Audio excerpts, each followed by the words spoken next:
Nu jau par ikgadēju tradīciju kļuvusī Olimpiskā diena Latvijā tiek rīkota, lai popularizētu olimpisko kustību, veselīgu dzīvesveidu un godīgas spēles principus sportā. Liepājas Olimpiskajā centrā šorīt notika kopīga rīta vingrošana, ko tiešraidē pārraidīja par radio un Latvijas televīziju. Vingrošanu liepājniekiem vadīja Latvijas izlases bobsleja stūmējs Reinis Rozītis. Imitācijas sitieni.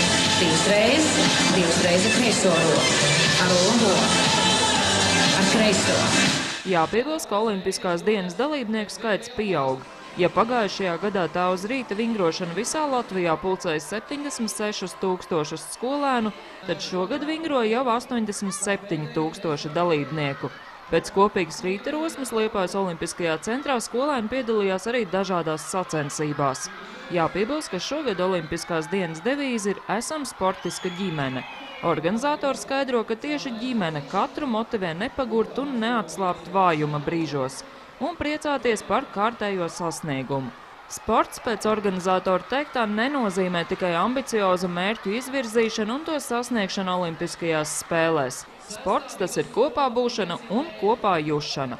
Ines Ķesterēns, Anziķis, TV Kurzeme.